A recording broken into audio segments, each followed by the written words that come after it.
Okay, so good afternoon, Monae. Monae. Monae. Monae, what a artistic name. Thank you. Yeah. So Monae is here. You just passing by San Francisco? No, I'm hoping to start work in San Francisco. Ah, okay. Hoping to move here, hopefully by the end of the year. Ah, so you got a contract? Soon. I have a couple different contracts or at least a couple different leads. So it's good to be in the city then? Great to be in the city. This is actually my favorite place to be out of all of the places that I've traveled to. Oh, yeah. I heard there's so many construction projects here, so this is ideal for you. Oh, yeah. Lots of different construction projects, from residential to commercial to nonprofit. It's everywhere you see, how do you call it, the cranes and everything. Oh, yeah. Big projects going up in the city, but also there's the minor projects, like just a simple home remodel, or someone wants a new garden in their backyard, or new public works projects Okay. that are belong to the city. So I just want to first give a little bit of background about you. You've been in this industry for how long? Going on 3 years. Okay. So you're Still very new. Very new compared to other older companies? Yes, yeah. My company actually just opened in March of 2022. Okay. Before that, I was working for a different company that specialized in design, art design, and restoration. Okay. I was a project manager for them, worked for them for a little over a year, taught myself everything I know, and then you decided to go on your own? decided to go on my own. Oh, this takes, I guess it takes a lot of courage because you're still very young and it's a big leap. It is a huge leap, big responsibility. There's a lot of different moving pieces, a lot to learn. This is my first business that I'm building on my own. Yeah. But I do have a lot of mentors who are helping me out and advising me through the whole process. Wow. No, I can understand that maybe you don't sleep well at night if you don't know where your next project is going to come from. It definitely is stressful, for sure, not knowing where my next project is. I have a few projects that are actually currently underway now. So you're okay for a while? I'm okay for a while, at least for another year. But now is about the time where you look for future projects? Yes, and I'm hoping my future projects are here in the San Francisco. Okay, especially by the Embarcadero where all the construction's happening and everything. Either where all the construction is happening, or there's some new projects, some new opportunities as well. I've been trying to network with as many professionals as I possibly can to see where the city is planning to go. Oh, and you can check with City Hall. Yeah, I actually did. You did. Okay. I met with someone at San Francisco Planning Department. Right. And they told me that there's new opportunities coming in the downtown area. There's also lots of different art opportunities through the San Francisco Art Commission. Wow. Okay, that sounds good. But, since you don't work for the city, or you won't have a contract directly with the city, you have a contract with the separate entities that are planning to do the job. Yeah. So essentially, I contract with property owners. Okay. So it could be a private residence, or it can be a business building owned by a company, or it could be a city-owned property and they want to install something. It could be owned by the city. Yes. Oh, yeah. So if the city say, we have a few things coming up, then they'll take you in as a contractor. Independent contractor, or I could be a subcontractor to a big project. A big corporation, general contractor that's already has a contract with the city. So I would come in to assist them, either the property owner, so the city, or the general contractor with managing the project. So things like communications, coordinating project teams, making sure everyone sticks to the timeline, sticks to the budget as well, because that's super important, and sticks to the scope. Scope creep is a real issue in construction, as well as delays, and the budget can just keep rising as the project continues. Okay, I quickly, like I said, looked through your LinkedIn profile, and I really got misled because it says community involvement, and I didn't think about construction at all originally. So can you explain to us what you mean by community involvement? Yeah. So my company is based out of Fresno. Like, that's the mailing address for the company, but I work across all of California. So I have projects in Southern California and Central Valley, hopefully in Northern California, San Francisco specifically soon. And in each city that I work in, I use the local contractors, local artists, local landscapers, local general contractors. Okay. So the community is involved in the projects that are going on in their own city. So they have the jobs rather than me pulling in my own team from either out of state or out of the city, bringing them in and, building whatever we had planned in that city. Okay, so let's say you have a project that's far from the downtown. Do you make sure that there's a coffee shop there or while they work, or do you make sure there's a food truck? Is that part of your job? Not necessarily, but I do make sure that if they are working far from home, that they have accommodations wherever they're working. So let's say we have a project in Pleasanton, but I'm using a team that's based out of San Francisco. I would make sure that they have accommodations over in Pleasanton to carry out their accommodation work. Is more important than the food. I don't know. I mean, as a project manager, they're both equally important. The accommodations, as in... No. When you do the planning, do you make sure there's not only accommodation, but also restaurants? I do, actually, yeah. That's actually something that I've encountered previously. A contractor was coming in, an artist was coming up to a city in the Central Valley, Visalia. Okay. She wanted to make sure that wherever she stayed, there was a grocery store nearby, a restaurant nearby. So you had to look? Yes, I did have to look to make sure that they were totally taken care of wherever they stayed. Oh, okay. So you can also make accommodation for other ways to deliver food. Like now there's all kinds of ways to have food. So Uber Eats, DoorDash. Usually we include a stipend in their contract. For the food? For the food, yeah. And the accommodations as well. So that's in the case that they would be coming from out of I don't know how far Uber Eats goes, travels, but it's good to find out. I mean, you'll find out how far they go. Oh, yeah, of course. So how did you get involved in this? I mean, it sounds like more like, I don't know, like something with construction that they wouldn't imagine it would be with you kind of thing. I had no idea that this is where my life was going to head. Really? Yeah, I actually went to school to be a veterinarian, fun fact. Yeah, completely different. Yeah. Yeah, and you ended up doing this? Yeah.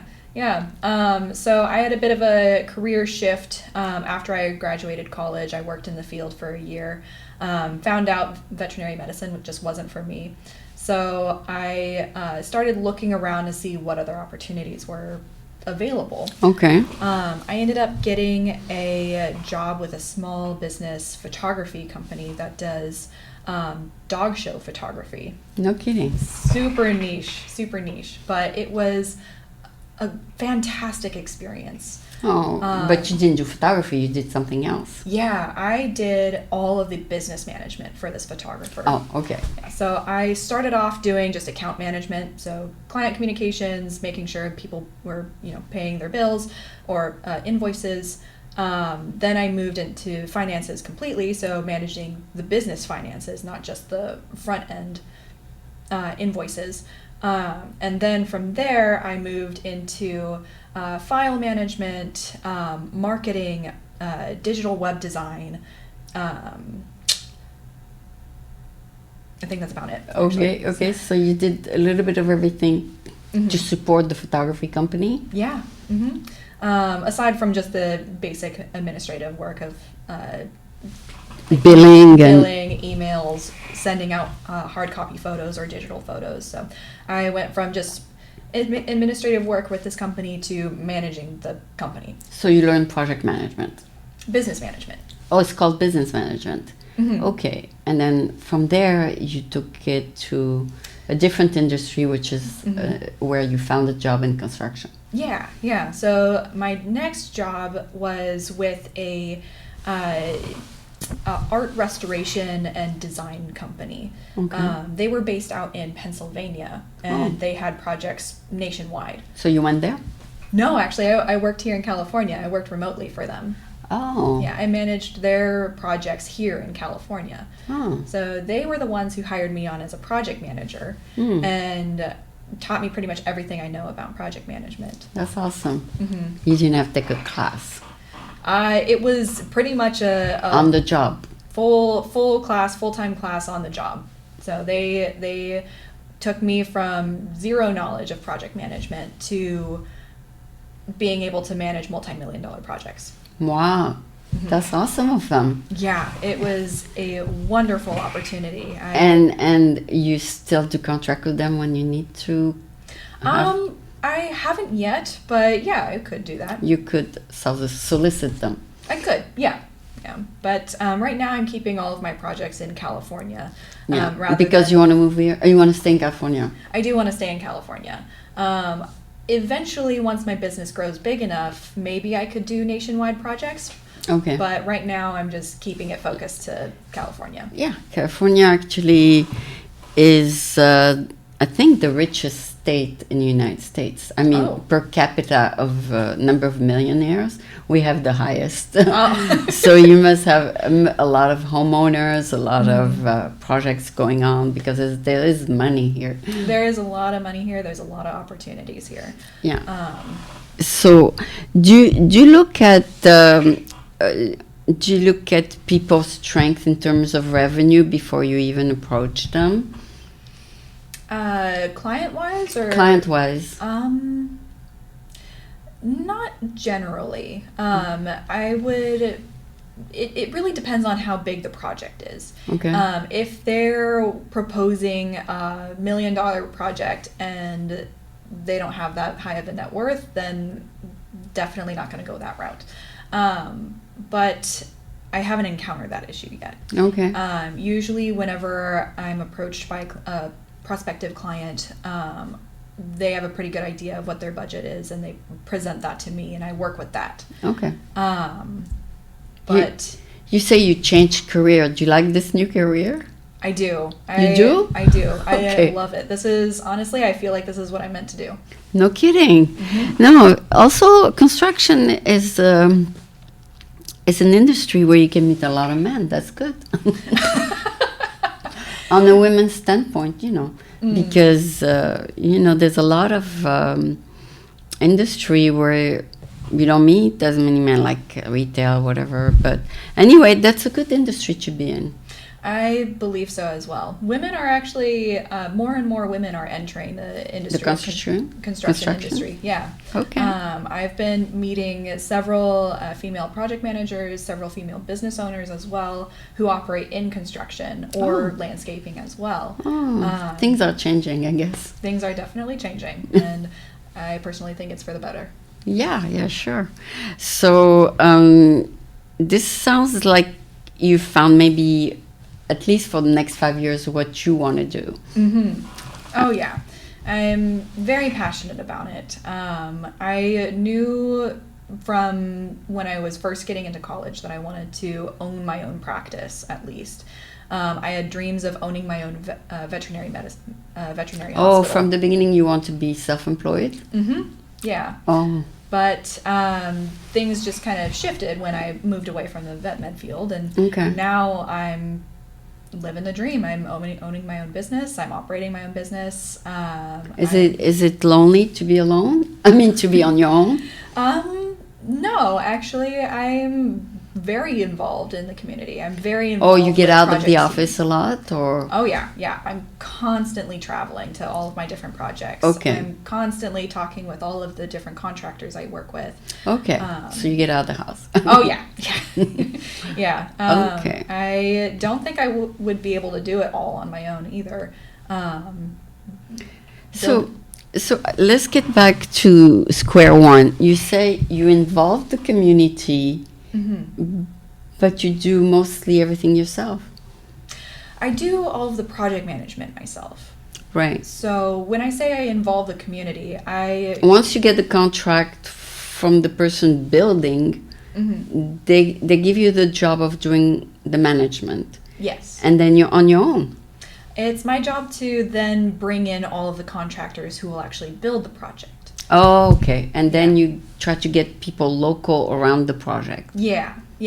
So for example, let's say a business wanted to expand on their current office building. They Okay. wanted to add a Maybe patio a in the patio. back, Okay. on the property for their employees to Oh. spend their lunches. Oh. So you found the gardener. Yeah, I found the gardener. I found the nursery that would supply the plants. I found the Carpenter. carpenter. I found the landscaper. I found the business that would provide all of the furniture. All locally. All local. Yes. And one refer you to the other, or you have to do a little bit of search? I do what's called a bidding process. So I send out a bid package to all the local contractors in the area, Okay. Outlining the project, showing them all the drawings, showing them the scope of the work, the budget we're working with, and ask them to submit a proposal for the project. Usually I try to solicit 3 different contractors per project item. So if we have a landscape deliverable, Mm-hmm. I would bring in 3 prospective landscapers, ask them to submit a bid, Okay. and my client would decide which one to go with. Oh, really? So by looking at the paperwork? Mm-hmm. So it's not just based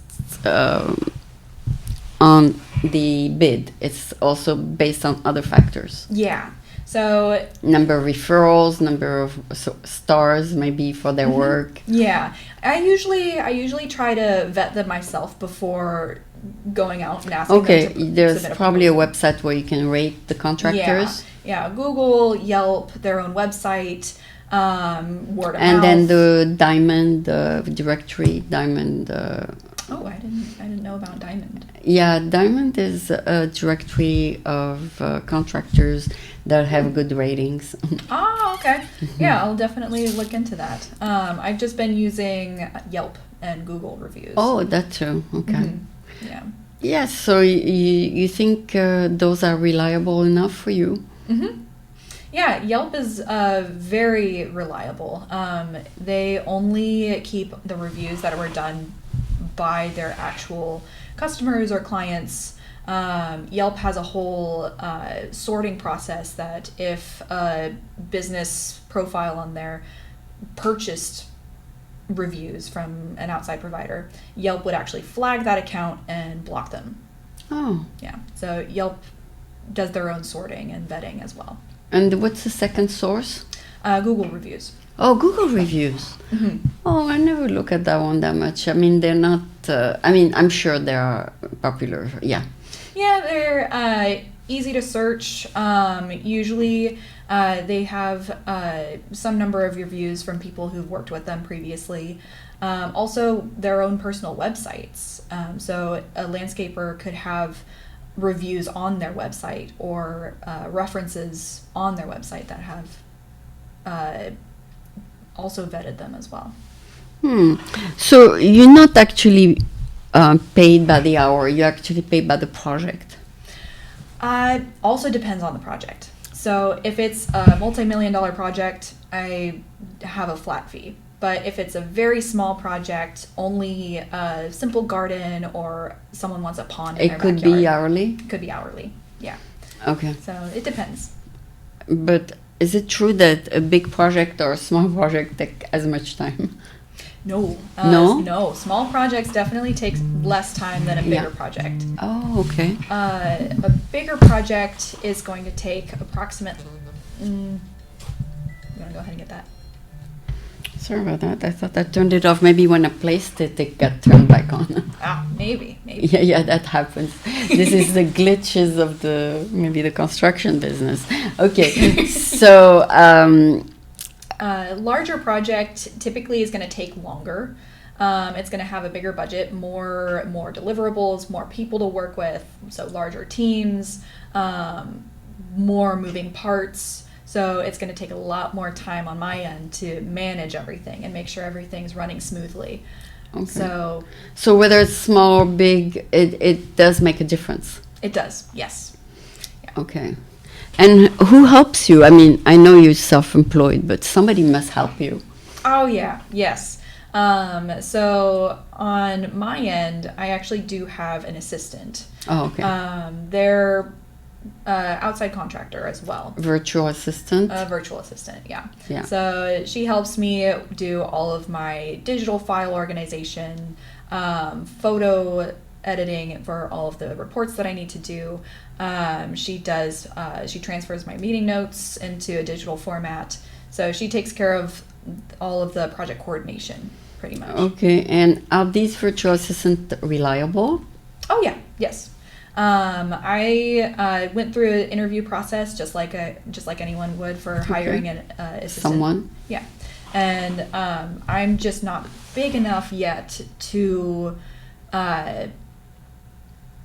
hire someone on like full time in addition to myself. Okay. So because online there's so many virtual assistants, whether they are in Sri Lanka or India, whatever. It's better if you're construction to hire someone who knows the business in America. Yeah, it's definitely better for trade positions to hire people in America in the city that you're working in, because they'll know the city code, they'll know the state code. They already know also how to communicate in English. Yeah. Oh yeah, yes, definitely. But for administrative work that I do or need for my business, I can work with anyone. So anyone who has a computer and internet access. So you have two types of assistants? I have two types of, I guess, teammates. One who works with me on my business, in my business. Oh, your own business? My own business, yeah. And one who would be the virtual assistant for that particular project? No, just the contractors for that particular project. For the contractor, you can hire a virtual assistant. Not necessarily. So within my own business, I have an assistant. Okay. And then for the projects that I work on, I hire on outside contractors for that. Oh, so you can present it with your billing. Kind of. They can bill the contractor. The contractor will bill my client. Okay. Sorry, I don't think. Oh, okay. The contractor will actually hire that client who is going to assist you. Yeah, the client would hire the contractor who's going to assist me on the project. Okay, got it. Yeah. And you do your own thing. I do my own thing. With your own accounting, your own taxes, whatever. Yeah. That's what I use my assistant for. All right, that makes sense. So there's a lot of things to track the business of the contractor and your business. Yes. Don't mix. Oh yeah, and then there's a whole new animal called marketing that I'm also trying to. You get cannot into. commingle too. No. no. They're all different Budgets. departments, pretty And much. different budgets. Yes. So there's the contract budgets for all the projects that I work on. Okay. And then there's my own business budgets that I work with and have everything to do with business. Yeah. And then there's marketing for trying to go out and get more projects for the business as well. I know it is. I know it's a stupid question, but do you get paid in advance or after? I usually get paid monthly As the project moves along? as the project moves along. Oh, okay. I didn't know that works that way. Is Well, it standard to do it that way? It's standard for service providers to do it that way. So project managers, construction managers, they usually bill monthly or in increments, regular increments. But the project could be just 1 month, right? The project could be just 1 month. Project could be several years. Oh, you don't want too long, right? Yeah, don't want to wait too long. But as for the contractors who provide the various deliverables, like let's say a nursery wanted to provide the plants, they would be billed all at once they provide the plants.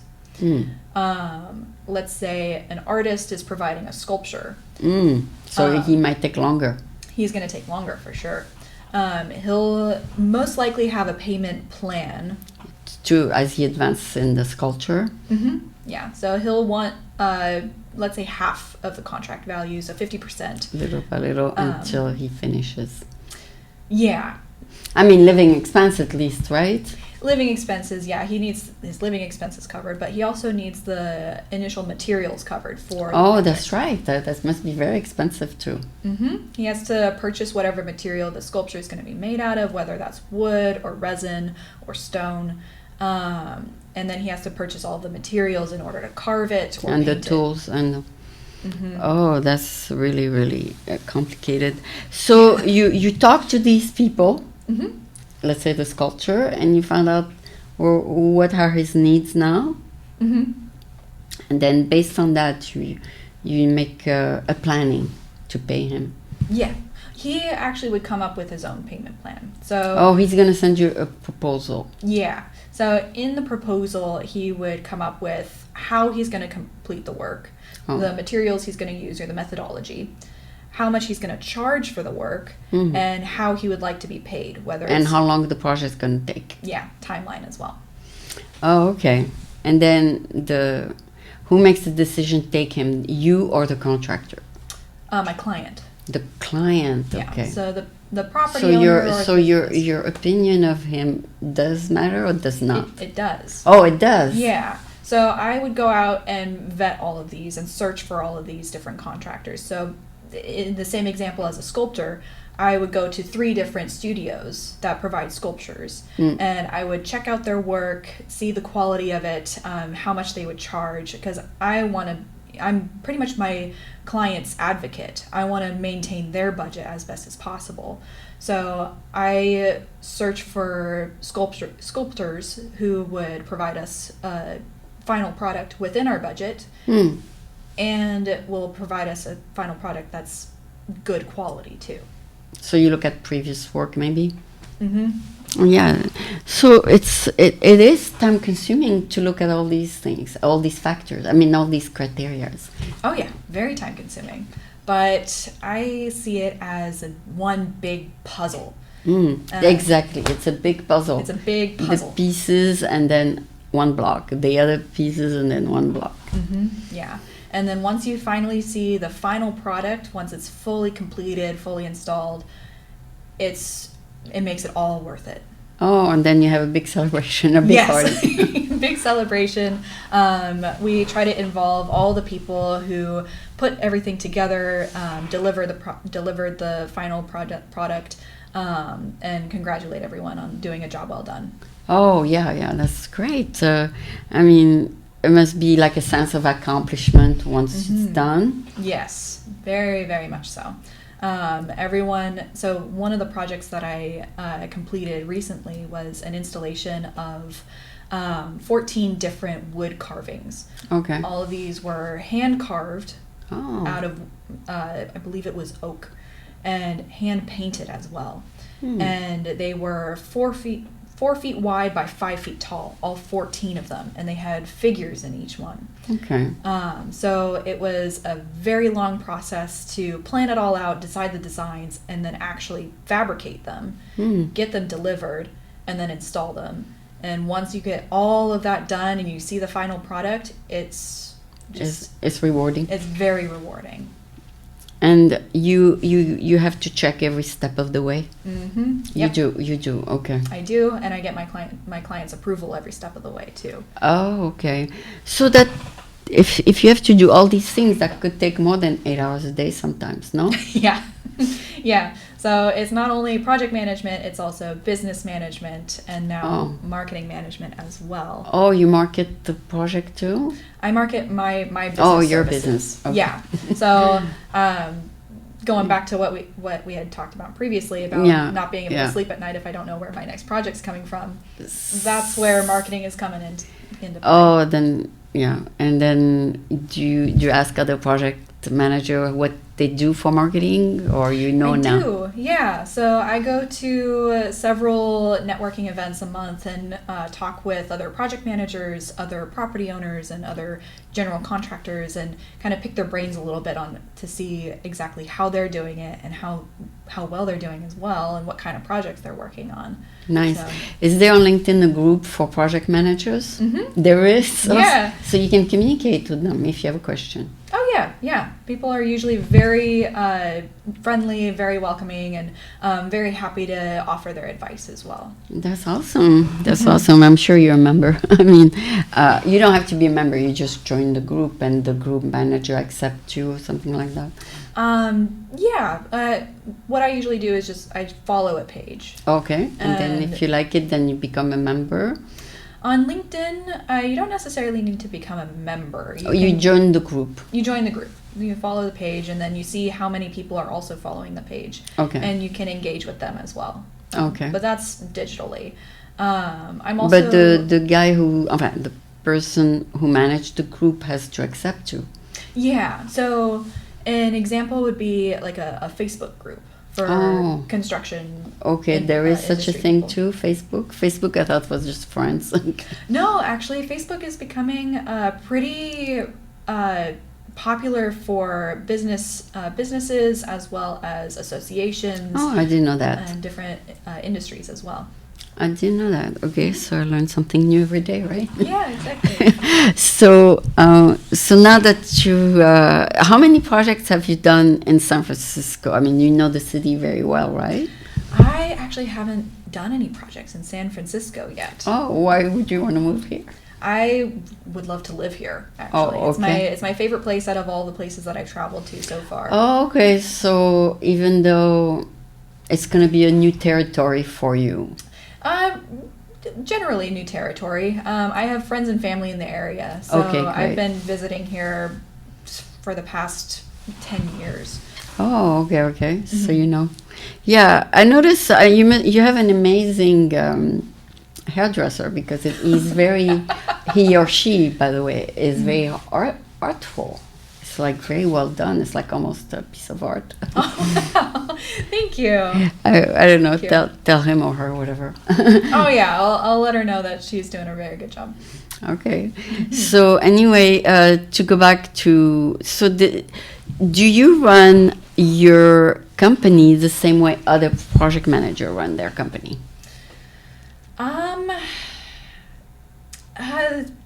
Yes and no. So each business is run differently. There's a general framework that you can use to run your business with executives at the top, then general managers for each department, and then assistants and like people who would do like the hard labor in each of the departments. So that's like a general framework for a business. Okay. But that's just one framework for the business. Mm-hmm. I'm more a fan of using a team where everyone is able to contribute equally and everyone is able to present their own ideas. Everyone has their own responsibilities. So I would have me, who's the head of the business, project manager, and also the project manager. I could have a marketing person who's heading all of the marketing for that company. Yeah. Not for you. No, for my company. Oh, for your company. Mm-hmm. Okay. Yeah. And then I would have a finance department head who would just handle all of my finance. And well, I haven't gone that far yet. So far it's a team of 4 people: me, my assistant, and then I contract out marketing and finance. Okay. Okay. So it gets more complicated when you manage the contractor project because you have many contractors. Mm-hmm. Yeah, that gets very complicated. So I'm wearing probably 4 different hats right now, if you will. The business manager, project manager. Right now I'm doing a lot of administrative work myself in addition to my assistant because that takes a lot of time. And I'm also making final decisions on marketing. And your own marketing, but you don't handle your client marketing. No, I don't handle my clients' marketing. That would be way too much. Way too much. I handle just the construction building. project. Yeah, just the construction of it, the building of it, and they'll handle their own marketing. Own marketing and promotions for this new project coming up. Okay, because like you mentioned before, it could be big or small. Mm-hmm. Right, it could be a big company, several months, or a small project. So you don't want to bother with involving too much of your energy in their marketing. Yeah, that's correct. But also, I can work with their marketing team. So I work with several designers and artists, and they'll provide renderings for the project to show what the final product is going to look like. So going back to the example with the sculptor is going to provide a drawing of what the final piece is going to look like. I could then take that drawing and submit it to my client's marketing team, and they can take it and run with it for their their marketing team and see if it will go with the image of the company. Yeah, or they could put it on a billboard and say, coming soon. Okay. I was wondering, as everything nowadays is going digital, do you, for your own marketing, do you use anything printed or like a brochure or business card? Do you do printing or do you all do only digital? Kind of half and half. Ah bon? Okay. Yeah. So I have a digital business card. Okay. That you can send out. Yeah, I can send out, or when I'm meeting someone and they want my card, I'll just show them a QR code and they'll scan it, and my contact information is automatically loaded onto their iPhone. Okay. Yeah. Or you can connect with them on LinkedIn. Or I can do that. Yeah. But some people I've found still like to have that hard copy card or brochure. Yeah. So you have one. I do. Mm-hmm. So you send them the brochure so they can maybe present it to their board meeting or whatever meetings they have. Yeah. Or their Zoom meeting, and they can look at it, touch it, decide, that kind of thing. Mm-hmm. Yep. So I have that. I have. What's on your brochure? Your picture plus a couple projects you did? How does it work? So on my brochure, it's a 8.5 by 11 printer sheet of paper. Okay. I have my business description, business logo, my NAICS and codes. contact info. Okay. Yeah, contact information and references and photos of previous projects as well. Okay, sounds like you're pretty well organized for a young woman. Only 1 year in the business, you pretty much have everything together. I am still learning. Oh, really? Okay. Very grateful to my mentors who've been helping me along this process as well. Oh, you look at their brochure, they give you advice on yours. Yeah, they give me advice. They tell me where marketing trends are going. They tell me where construction trends are going. They also give me advice on how to manage my projects or manage my team and business. So they're very, very helpful for whenever I need advice. To find a client, what do you do? You call them? Yeah, actually. Cold calls, or sending out emails, or meeting them at all of my different networking events. Yeah. LinkedIn. It's I also part of have- your job. It's part of my job, yeah. I also have a Yelp page, and I have ad space purchased on various accounts and apps. So It's a lot of things to manage. Yeah. You got to keep updated on all that. Yep, got to keep that all updated. Design all of the ads for that. Figure out exactly where I want to go with that. So let's say you move to San Francisco, you have to change everything on your brochure, your address, everything, or you're going to keep it as is? I'd probably keep it as is. The only thing that I would change would be my business address. Okay. Just because I'm still going to be doing the same work, Okay. but I would just be doing it in a different city. And you can keep your phone number as is. Yep. Okay. So yeah, there's so many facets of business. I'm sure that there are a lot more that I haven't talked about. Oh yeah, it seems like it's endless sometimes. Yeah. So even, you never get bored. Once you finish with one thing, you always have something on the burner waiting to be attended to. Oh yeah, yeah. Never get bored, but I see it as a good problem to have. Oh yeah, it's better than Better than actually being bored. Yeah, they say there's nothing worse than being bored. Yeah. Yeah. It's always best to keep yourself busy, but I like to have a little bit of a purpose behind it rather than just being busy. Oh yeah, that's a good point. What's the purpose of helping construction companies? Exactly. It's to build the community. Oh, okay. A community of workers to work together. Not only that, but I like to build community spaces as well. So the gardens that I'm working on right now down in Central Valley are community spaces. They're a meditation garden for a nonprofit company where people can come in and relax and hang out and enjoy a cup of coffee. So it has to be well inspired.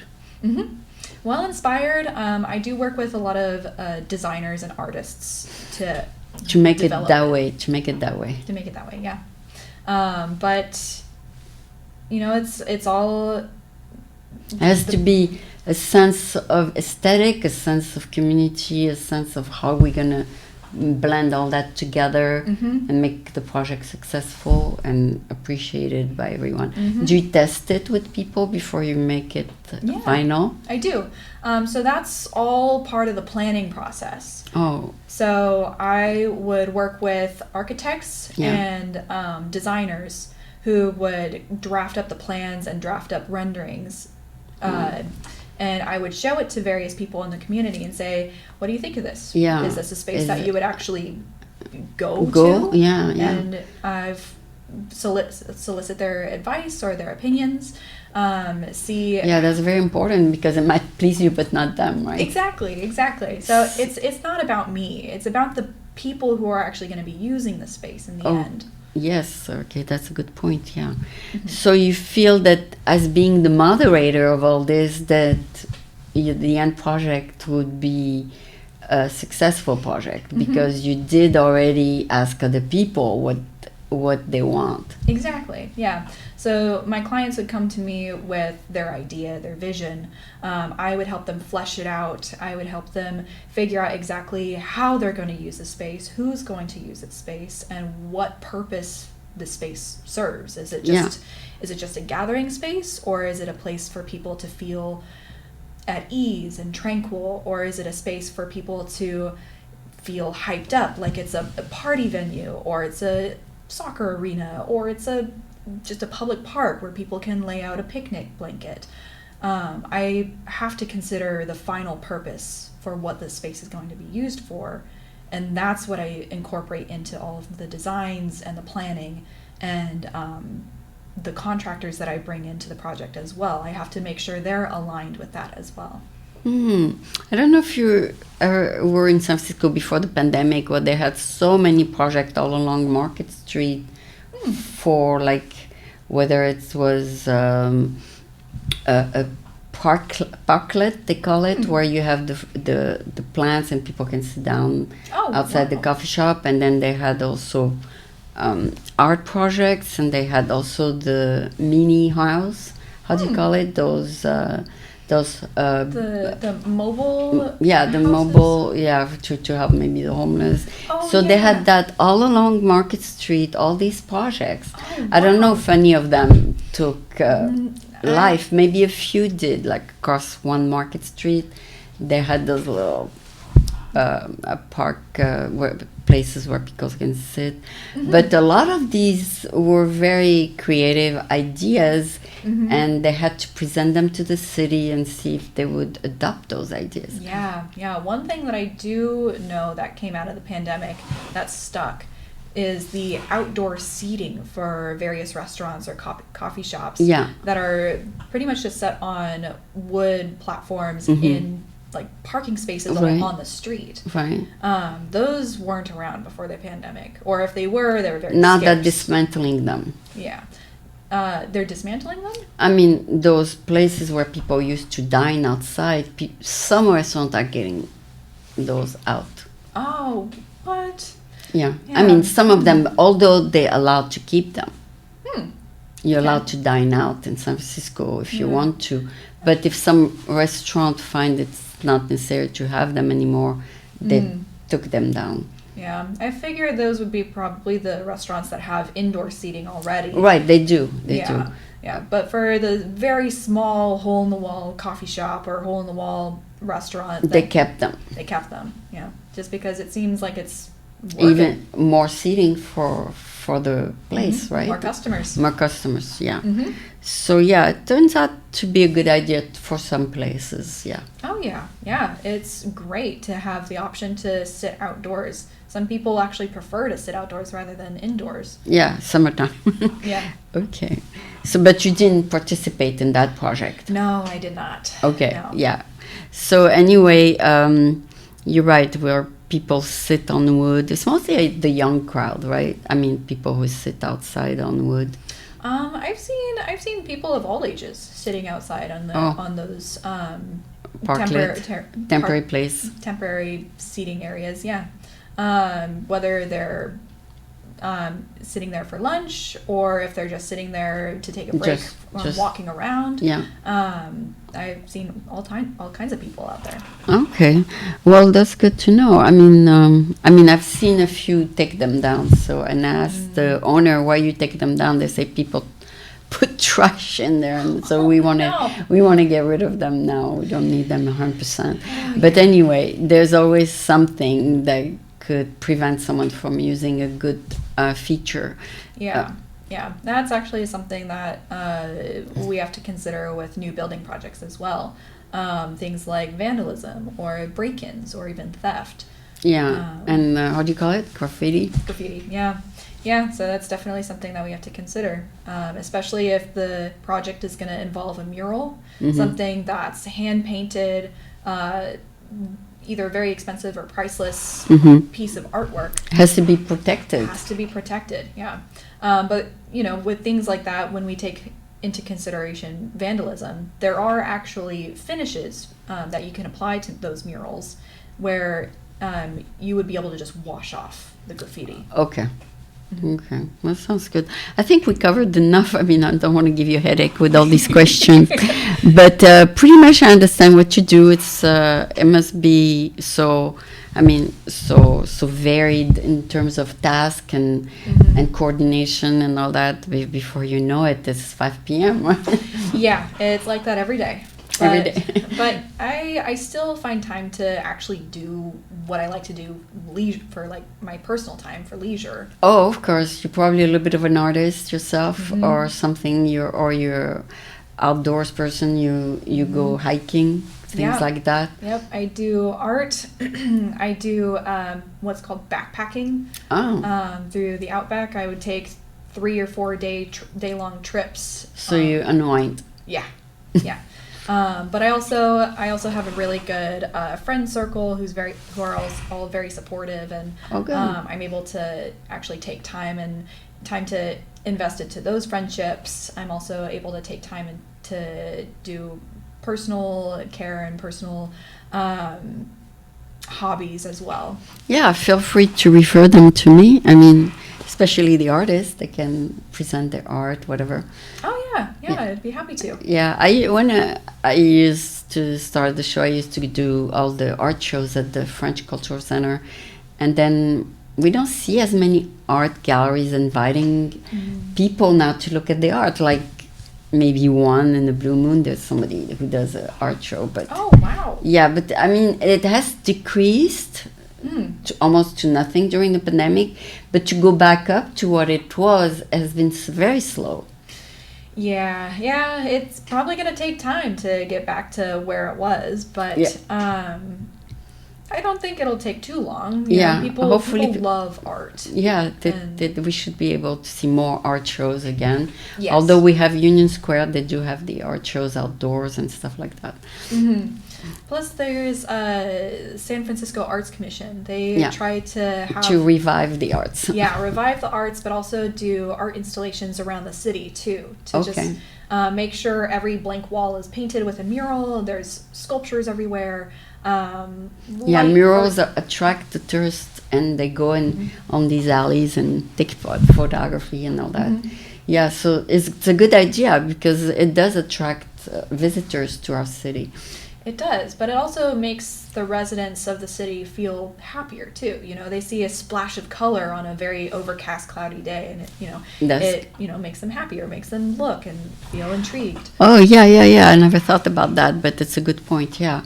So anything that's art brings a lot of value to a city. Oh yeah.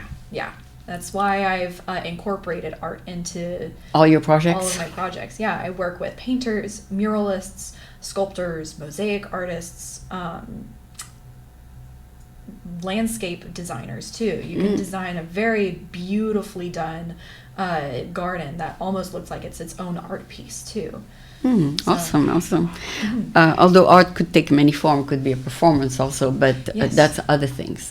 Maybe for the closing party. Yeah, for the people who would actually use the space. I could design the theater, and then the theater managers and the playwrights could then come something in. like that, yeah. So that's been good, very informative for sure. Thank you so much for opening up and letting us know about this particular area that I never really presented here. Oh, yeah, of course. Yeah, this is very, very special. I mean, usually we get, the usual professions, but you are very, very unusual, and also from a woman's point of view, it's very good to hear from you. So I enjoyed talking to you. I appreciate you taking the time to answer, and hopefully I'll attend one of your openings one day. Oh yeah, I would love to have you. And thank you so much for inviting me. I love talking about what I do and sharing a little bit about how I do it as well. Yeah, this will air in San Francisco, by the way. Oh, wow. Okay. Yeah, because this Lovely. is part of the City of San Francisco station. So you will air primarily in San Francisco, and then it will go, it's also streamed online for other cities to watch. So thank you so much. Yeah, of course. Glad to be here.